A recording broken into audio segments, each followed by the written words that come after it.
There's been a lot of chatter around Tabitha Brown's video about going to get a job while pursuing your dreams, while you're starting a business, get a 9 to 5. A lot of people are saying a lot of things about like how she's successful now in her entrepreneurial journey and, thus giving bad advice or like she's, you know, acting brand new or whatever. I completely and wholeheartedly disagree with that. She didn't say nothing wrong. What I know as a business owner who works a full-time job is that it takes a lot.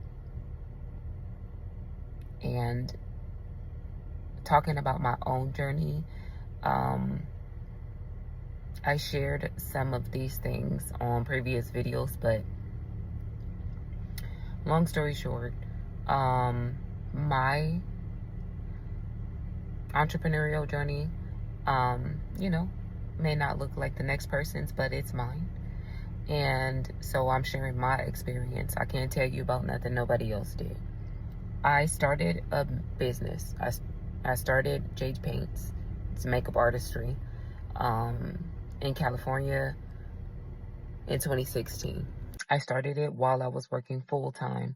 I decided to start this business essentially as like a hobby, a side hustle. I wasn't too serious about it when I first started. I was encouraged by family and friends to start the business. I essentially started doing my own makeup, and my family started to see that.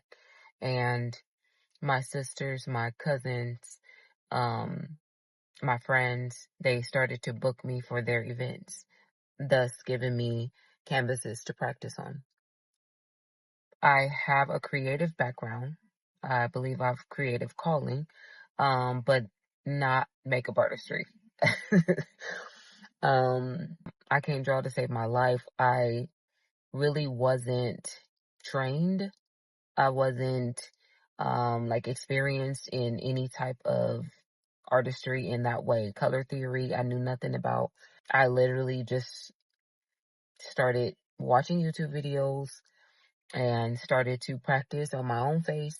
And like I said, I thank God for that I have a huge family. And, you know, my first wedding that I got was my cousin's wedding. She asked me to do her and her sisters. And I had like a bridal party of maybe 5 plus her. Over ambitious. Again, had no idea about color theory or anything like that, but we worked it out. I got it done, and to God be the glory. Had no idea that nearly 10 years later, I would be running a full-fledged makeup artistry. Yeah, no, it was not in my plan. I sang from a very early age. I felt like that was just a part of who I was. I wasn't necessarily taught to sing. I sang in the choir. I sang growing up. My mother sang, my sister sang, my grandmother sang, my family members sang. It was just a part of who we are. Everybody held positions in the church. And so I always tell people I grew up on the pew in the hood. And,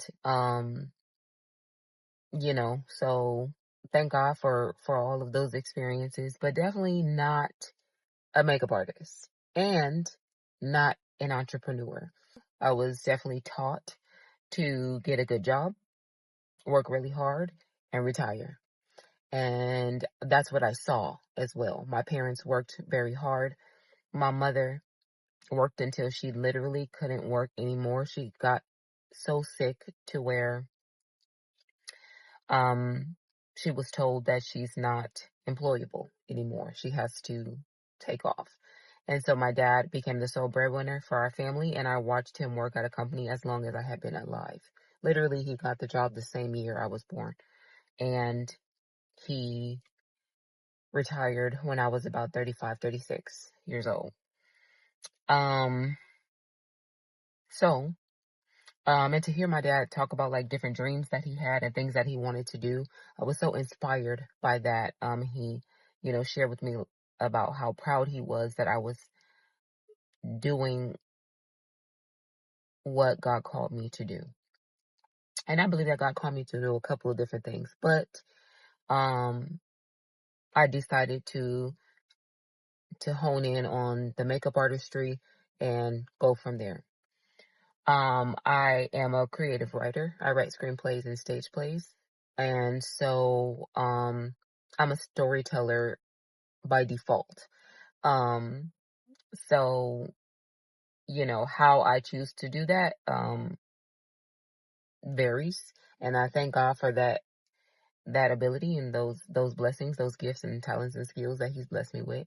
And I attribute none of it to anything that I did, as it's all because of God, and it's all for his glory. When I started the business, I was a single mother at the time. I just knew I needed a stable job with good benefits, and I had that before I got pregnant. So once I had my daughter, I knew I'm gonna stay here. I'm gonna stay here, and we'll see what comes of it. But I never anticipated it being my full-time job. So it was a mindset shift that had to come years later as I build my business and as I grew in confidence and knowledge. You can't do nothing ignorant. Like, we need the wisdom of the Lord. We need his discernment. We need knowledge. We need everything that he provides so that we can thrive. And um, very early on in my business, I did not even realize that. I didn't have that mindset. I didn't have the structure that I needed, the discipline that I needed. That all came with time, and that was all learned. So, um, and one thing I've learned about entrepreneurship, the more that my relationship with the Lord grew, the more successful I was on my entrepreneurial journey. And that's not just in terms of financial. When people talk about success, they automatically equate it with monetary gain. My business did well, and I was able to scale. However, I had very high highs um, where I was experiencing, the mountaintop of entrepreneurship, and I've experienced very low lows. There were times where I've showed up to jobs and I already had spent the money from the job before I got there. So I was like on pins and needles, like, please don't cancel the service. Please don't, you know, um, ask me for a discount any further than anything that I've already discounted. Please tip me. Please, like, I've literally had to wait until a payday. Like, let's say I've had experiences where I've had to wait for a payday. Like, I get paid on Friday and then I got a bridal party on Saturday. And then on Friday, I'm running out and going and trying to buy lashes and stuff because I was lacking, or trying to buy the stuff that I needed for the bride's touch-up kit, or, I'm going to get like a travel size setting spray because I done already spent that money. There's been times where I've had to delay payment for subcontractors because stuff has hit my account, and then I didn't have the money to pay the people who worked for me. This is no joke. People don't talk about this when they talk about entrepreneurship. They don't talk about the lows. So you see somebody thriving in their business and you think it's all giggles and gumdrops. Baby, it ain't. It ain't. There's been times where I've been hungry and had to use Chick-fil-A points in order to buy my kids some food. And then I went home and made a peanut butter and jelly sandwich because I didn't have no money.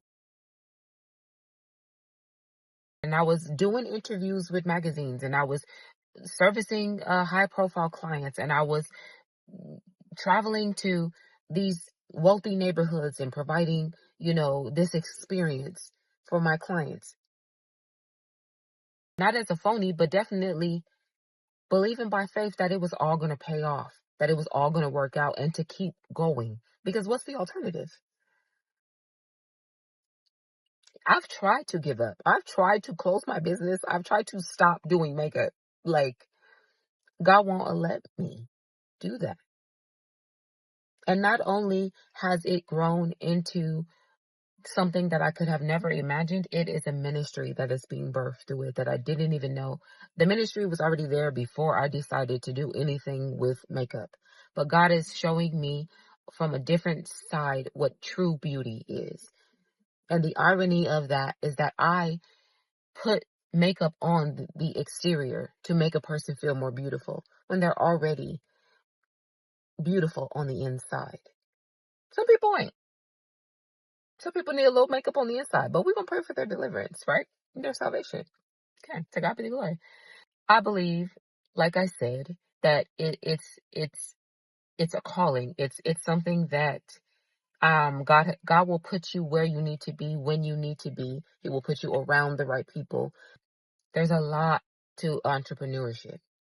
And so I completely agree with Tabitha, and how she says, or Auntie Tab, I gotta address her properly. I completely agree with the fact that it's nothing wrong with having a job. It's not saying that you're not called. It's not saying that you're not supposed to be doing, that this is not what God called you to do. It's not saying that you're not a creative. It's not saying that you're unsuccessful. Success is determined by the Lord, not by people. If we go off of people's standards, we'll always be jacked up because people are fickle. To this very day, right now, I work a 9 to 5, a full-time job, and I also run my business full-time. So that means I ain't got no time. Okay? So y'all pray that I get some time. Okay? Because, I just went to see Hamilton, and one of the songs they be asking, like, how you write like you running out of time? How do you write like you needed to survive? And he says, he needs more time. He just needs more time because there's a million things that he wants to do. And I feel the same exact way. But at the end of the day, I thank God for time. And I thank God because with God, 10 years can feel like 2. And I'm grateful. And that's really how it's been. Coming up on 10 years next year is crazy. And this is for something that I never thought that I could do. So let me encourage you. If you're working a job and you're consider now, if God told you to quit your job and go after what he told you to do, that's a completely different situation. I'm not telling you that you didn't hear from God. You and God got to deal with that. What I'm saying is, if you're working a job and you also know that you're called to something greater, or if you're in a job and it seems like it's all great and you have a great job, but you feel like there's something more, there's something missing, then I encourage you to go pray. The Bible tells us to pray about everything and to pray without ceasing. So pray about it. Take it to the Lord and listen for him. Listen for him. Because when God talks to you, he talks to you. He didn't tell everybody else. He's telling you. Okay? So you and God talk. Y'all have the conversation. It's your relationship. That's your business. Okay? But you be encouraged. And if you at work right now and you're watching this and this resonates with you, then I'm praying that God open up opportunities for you, that he opens up in your mind, that he gives you clarity and the mindset that you need and the resources that you need to do what you need to do for him. He will always provide and he will always guide your steps. All you have to do is invite him in. Okay? And I pray that for you in Jesus' name. Y'all have a good day.